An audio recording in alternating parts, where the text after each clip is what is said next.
So at this point, everyone should have created a new folder called breast cancer, and you should have already imported your breast cancer data. We're going to do the same thing we did when we first typed out the Perceptron, because now the code is going to be a little different because we're doing real life data that isn't kind of nice and formatted for us already.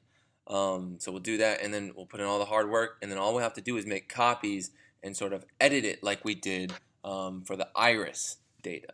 So all we're going to do is we're going to go to new Python 2, and we're going to create our first script. So as always, we're going to start by changing our title, and we're going to start with the name of the learner first this time. So Perceptron, we're going to do breast cancer, and then we'll do the date. So most of you will be doing this on the 25th. Okay?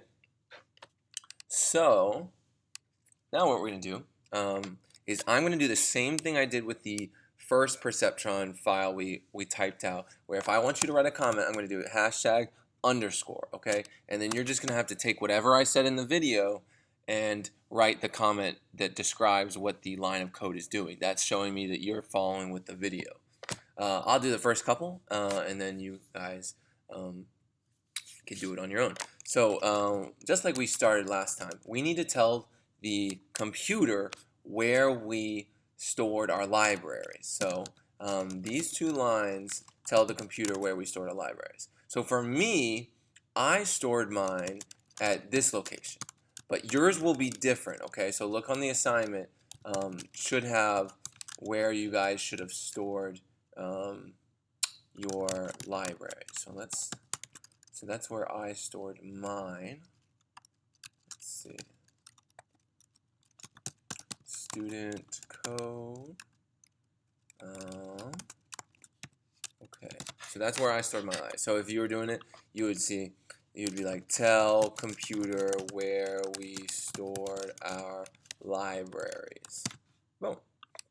And then the next line, I want you to write a comment. So I'll put #_, is we have to import our libraries. So we're actually importing two types of libraries. So that I wrote for you, and we're going to import two that we got from the internet.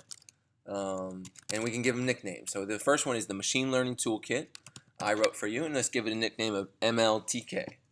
And the other one I wrote for you guys is this thing called Sequential Backward Selection.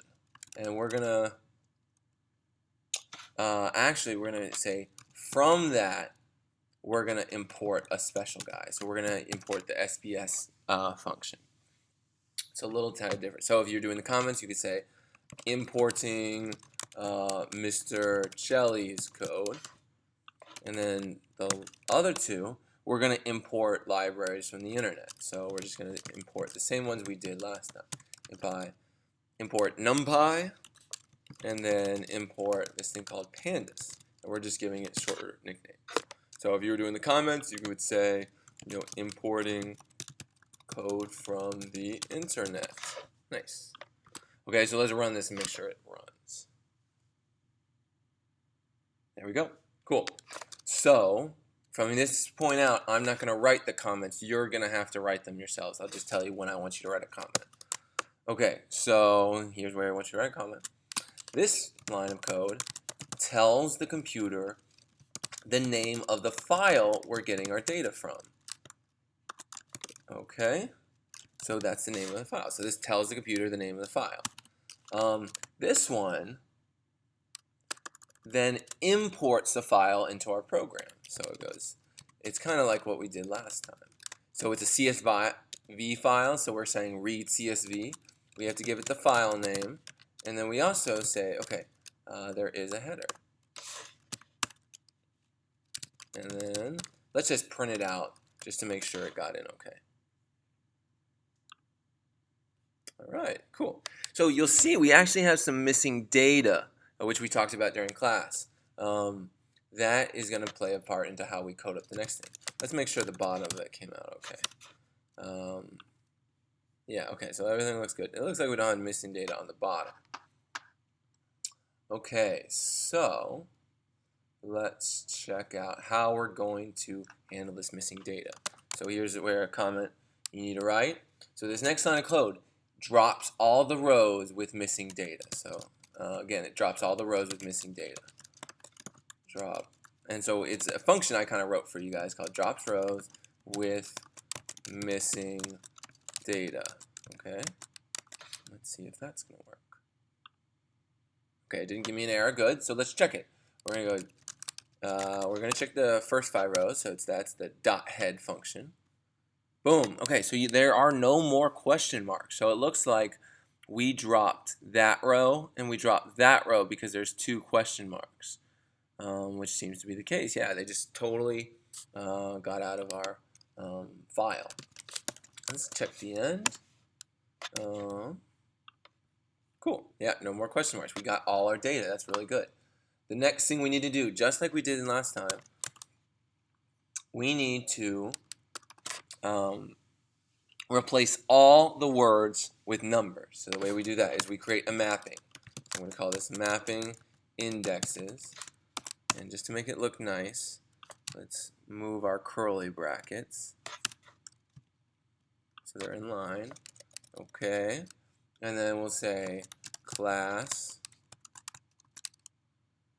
And then, okay, so because class is the last column. So what we want to do, I'm going to make the word healthy equal 1, and I'm going to make the word cancer equal 2. So the way we do this is we do another curly brackets, and we say, okay, healthy is going to be 1, and cancer is going to be 2. Perfect. And then we need to do another line just to make the code happy. Don't worry too much about this. You just got to write it out. This is for something else that I'm not going to go into. And then what this line does is so this line kind of made the mapping, sort of told the computer, all right, that's what I want. And this line next is going to apply the mapping. So this one's going to apply the mapping. So we're going to create this new thing called df numbers, and that's going to be where we replace all the words with numbers. And MLTK, that's my library I wrote for you. And inside of it, there's this function called map words to numbers. Okay, we'll send it the old data, and then we'll also send it our mapping. All right, let's run that and see if it works. Let's see if I misspelled anything. Nope. That looks good. So watch this. The new guy is df numbers. So we're going to print out the first 5. Let's see. df numbers is not defined. Ooh, oops, I forgot the S there. Watch this. You'll have to rerun this guy and then rerun him. So whenever you make changes, you have to rerun that cell. Okay. Cool. So look, it changed all the healthy words to 1. And we'll do, watch, you can even copy paste and just change this to tail. And look, it changed all the cancer right there where it says cancer at the bottom. It changed that to 2. Awesome.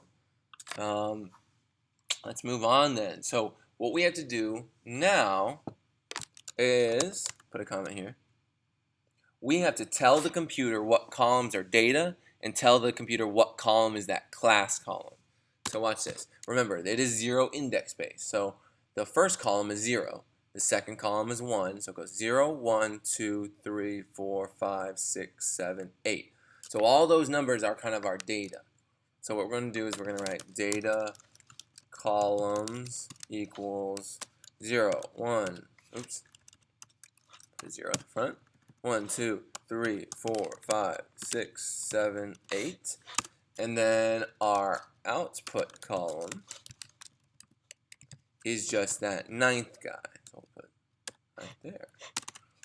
And then what we need to do is we need to split up the data into, it would split up our whole data thing right here into just the sort of data columns and then the output columns, where we're going to call the output the Y and the rest of the data the X. So that's what this next line is going to do. So you can write that in your comments. X, Y. We're going to use something from my toolkit. It's going to call get data. And we're going to use that df numbers. We're going to send it the data column variable. And we're going to send it the output column variable. All right, let's check run that.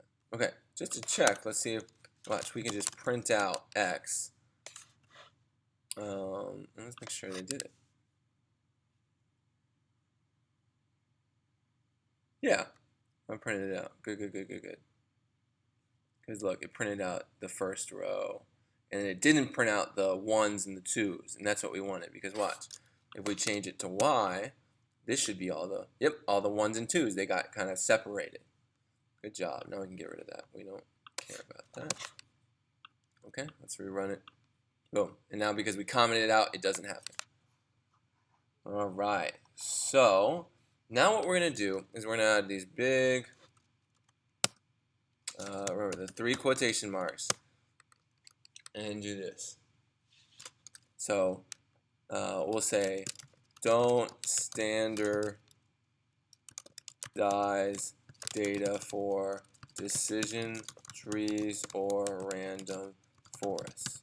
So what we're not about to do is we're about to standardize our data. And remember, the only ones you don't do that for is the decision tree and the random forest. So I'll put a comment right here.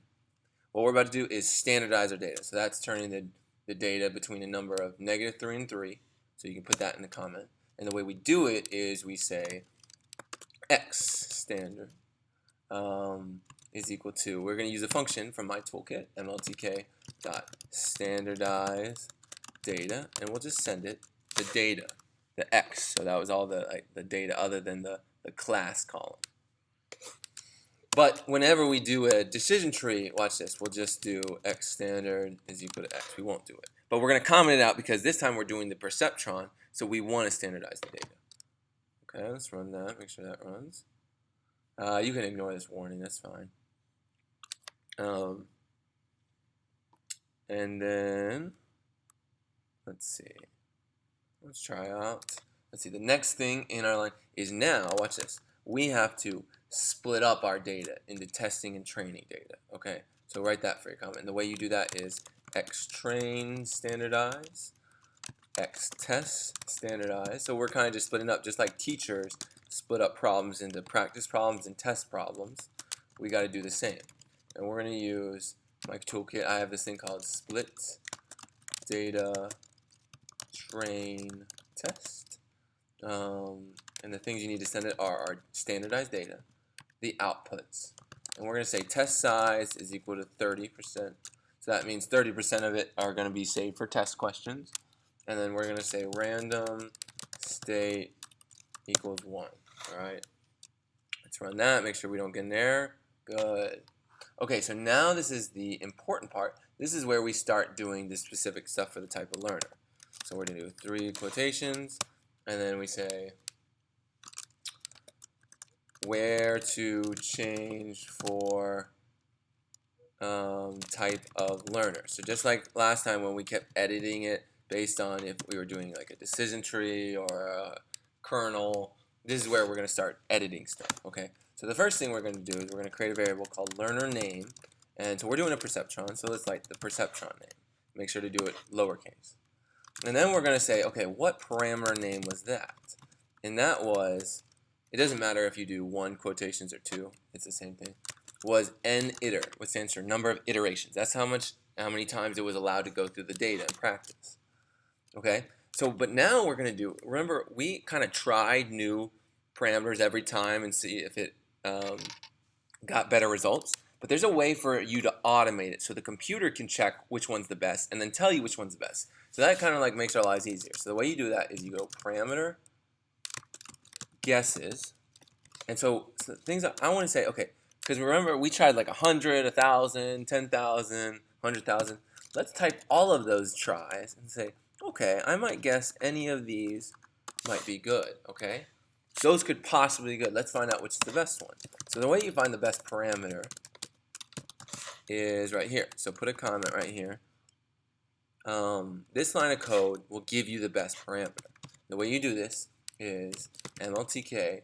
There's this function I wrote for you guys called find best parameter. And then you're going to send it the learner name. Make sure to keep it the same spelled. And you can even copy and paste it. You need to send it the parameter name, and then you need to separate everything by commas.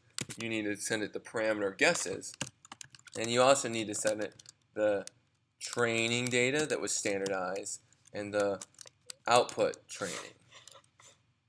All right, and then what we're going to do is we're going to, this line of code is going to print the best parameter it found. So we're going to say print, okay, best. We're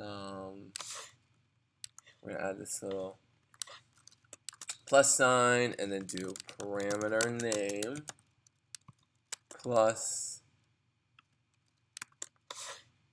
that, and then type comma. We're just going to copy this best parameter. Okay, now let's try running that. Woo! Okay, so don't worry, you can ignore these. Whenever it's just like solid block red, you can ignore it. So look, the best parameter was 100,000. So okay, awesome. That was our best parameter.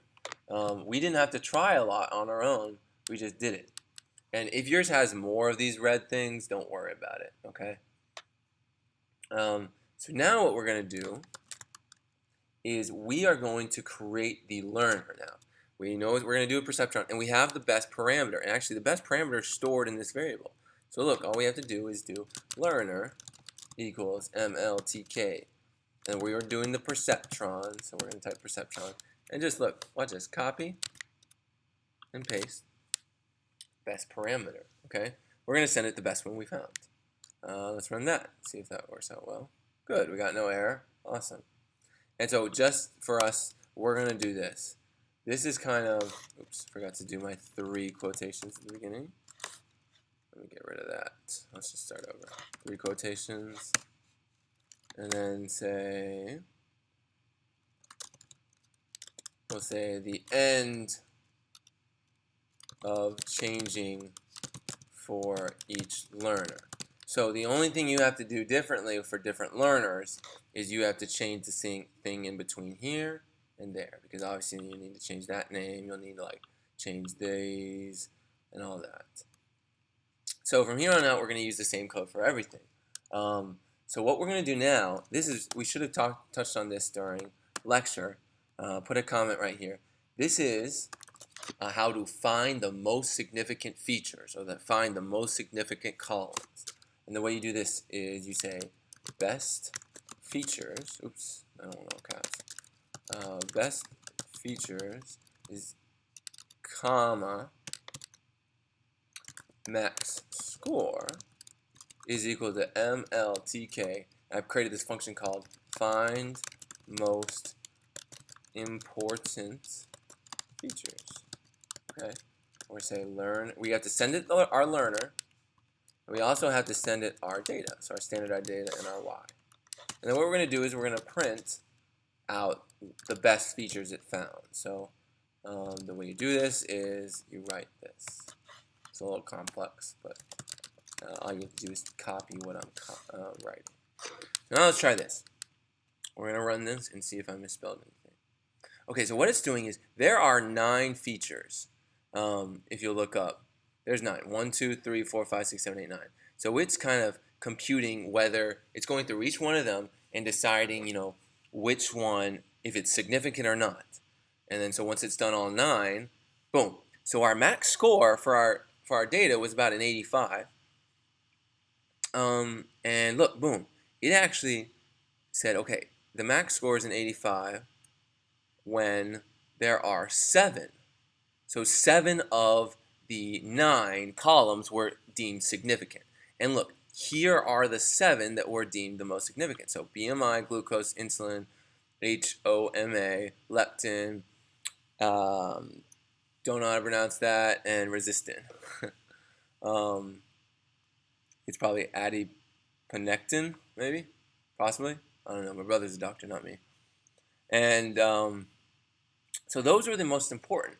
So watch this. And if it gives you like warnings and stuff, ignore that. That's fine. So now what we're going to do is put a comment right here. We are going to slim down the data to only those 7 parameters. So we're going to slim down the data to only those most important. So what you do this is you say x train standard equals x train standard, and then you do bracket, colon, and then we're just going to do best features. So we're kind of eliminating it only to the best features. And then we're going to do x test standard equals x test standard, bracket, colon, comma, best features. So we're kind of slimming it down to only those best features. And then, so watch, if you want to see that, watch. I will print out the X train standard now. Let's try this out. So look, 1, 2, 3, 4, 5, 6, 7. So we only have 7 numbers for each row, because we kind of slimmed down our data. And then what we're going to do, let's run that again. Let's see. Oops. We got to restart and run it all again if we want to do it well. Because once I ran it, running it again kind of messed it up. So just go restart and run all. Let's see. We'll wait till those stars go away. That means it's done. Look, again, look, it's going through the, most significant. It's like, okay, I went through 4 of them, 5 of them, 6 of them, 7 of them, 8 of them, 9. Boom, again, which shows us our program is accurate because it gave us the same results. Boom. So now what we're going to do is, all we got to do is train the learner. So put that in your comment. Say learner.fit. We're going to send it our training data. And then we're going to send it, the answers to our training data. We'll run that just to make sure.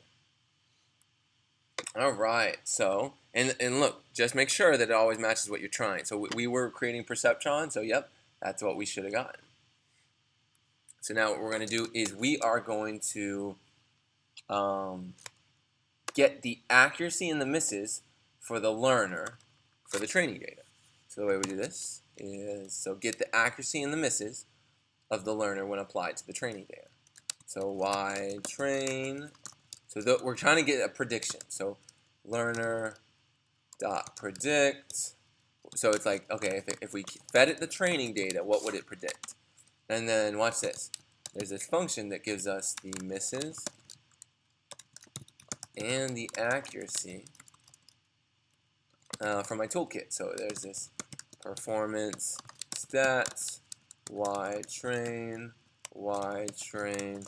predict. That's how you write it. And then all we're going to do for this comment right here, we're going to print the misses and the accuracy. So we're going to print the misses and the accuracy. So watch. Print misses train is equal to misses train, and print accuracy train is equal to, oops, I forgot my little plus sign. There we go, don't forget the plus. Plus accuracy train. Okay, let's see if that works. What did I misspell?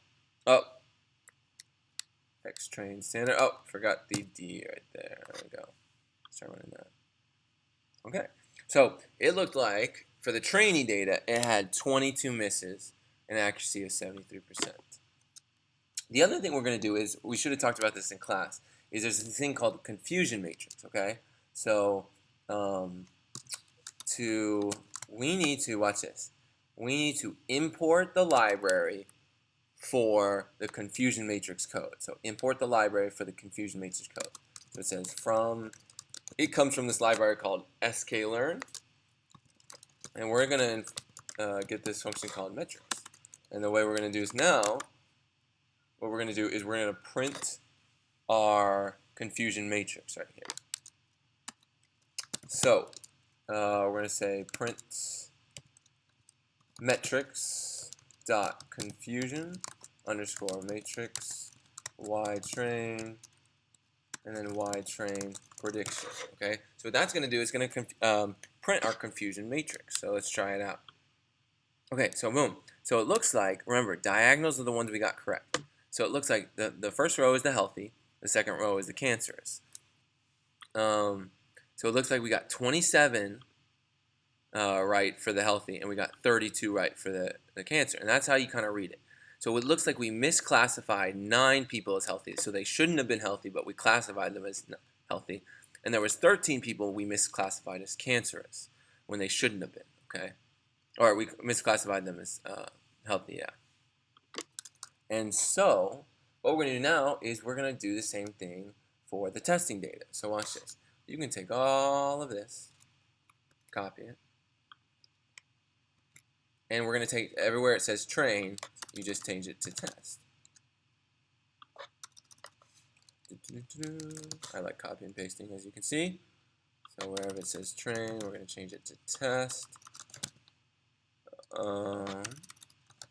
And so this time, what it's going to do is it's going to run the whole thing again, but for our testing. So we're going to like test how well it adapts to new data it's never seen. Just like how we test you guys on like math and English problems that you've never seen before. It's to see how well you know it. Change that to test, and change that to test. Okay, so everything should say test instead of train. Okay, let's run that. Boom. So it performed an 86%. And look, that matches, okay, yep, 85.7%, which adds up to 86. That matches the best score it got, okay? Awesome. And so what we can do now, look, we can just copy and paste this line. We're going to print its confusion matrix. So in this comment right here, say print confusion matrix for the testing data. And look, you just replace it, and then just everywhere it says train, just change it to test. Let's run that. Okay, so look, the diagonals were the ones we got correct. So look, these were the predicted and actual. So 20 right on the healthy, 20 right on the cancers, and the 2 and the 3 were the ones we missed. That makes sense because look, the misses were 5. So remember, everything that's not on the diagonal is something we missed. There we go. So now this is where it comes a little interesting. The confusion matrix is great, but I think an even better way to show the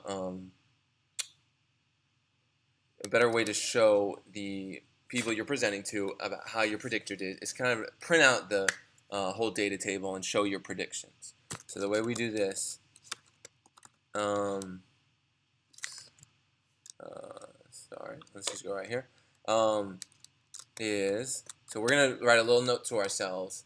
We need to change the map for different data sets. So when you guys do your own personal project, you'll kind of need to change this area if you use a different data set.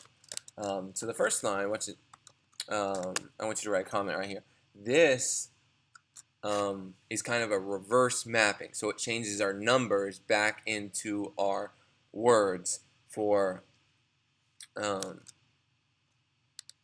our data. So watch this. It's kind of the opposite. We're going to call this thing called diagnostic map. And we're going to change the numbers. So we changed healthy into 1 and cancer into 2. So we're going to change it back. So 1 should become healthy again. And then comma 2 should become cancer. All right. And then all we have to do, what this does, is it prints out our whole data table with our prediction and whether we predicted it correctly. So it prints out our data table with the prediction and then whether we predicted it correctly. So we're going to use this function I wrote for you guys. Wow, I'm so good. I wrote all this stuff for you. Called print results x, y, x test prediction. And dia. And we'll do mapping indexes and then diagnostic map. Okay, so if you follow everything correctly, it should print out our data table for the test. So this only prints out kind of our data table we tested on and then whether we got it correct or not.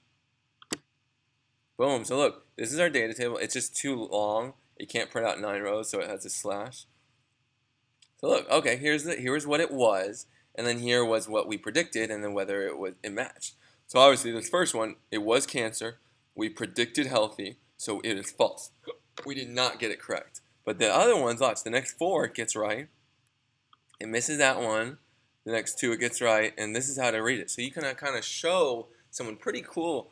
Like this was what it was. This is what we predicted, and this is what we got. This is how accurate we were. So look, we only missed, 5. It looks like there. That's a great way to show people what you did. And so the one thing we want to do is we want to kind of find the total classification error and accuracy for all the data now. Okay, so the way you do this is, oops, I wrote the comment for you. You guys lucked out. Misses total, comma, accuracy, total equals MLTK, total performance,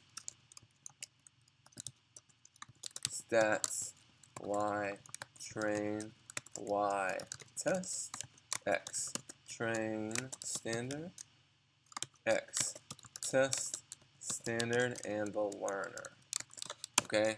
And then what we do is we print out the misses and the accuracy for all the data. So we're going to say print misses total, and then don't forget your plus sign, and then misses total, and then print accuracy total equals plus accuracy total. Alright, let's see what that does. Boom. So overall, we were 77% accurate. That's not bad for our first learner we even tried. So last one, we need to write that big long line that kind of writes it out to the file. So remember how convenient that file was for the iris database where we just clicked on it and we could see a history of everything we tried. So now we're going to write MLTK, this is the last thing I promise. Write analysis to file. Okay, so we're going to say learner equals learner. We got to give it the learner name. We're going to say the data file equals file name, comma, the parameter name is equal to the parameter name. And then we'll hit enter. Parameter value, that's going to be the best value we found. So the best parameter, comma, and then here we're just going to say our misses training is equal to misses train, our accuracy training equals accuracy train, our misses testing equals misses test, our accuracy testing equals accuracy test, and our misses all. So that's going to be for what we missed out of all of our data, not just the testing or the training. And our accuracy all is how well we did overall. All right. So make sure you didn't spell anything incorrect, so you have all your capitalizations correct. And let's hit run. Uh-oh, what did I do? What did I do? Best parameter. It says that's not defined. So let's go take a look at this. Did I misspell it? Let's see. Best parameter. I don't think so. Let's see. Let's go check up top where I said the best parameter. Oh, look, I misspelled it. I'm going to change that to E. That to E. And then that to E. Okay, so we should be good. So watch, now because I changed those, I have to restart and run it all.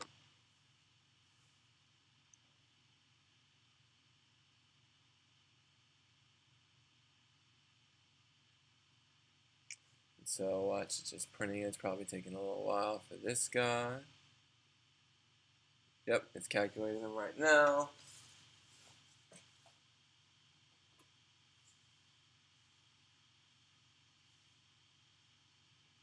Alright, it calculated all those. Good, good, good, good. Uh-oh. Parameter value. Let's try that with an A, I think is how I spelled it. Boom! Now it works. There you guys go. So you created your first real life learner.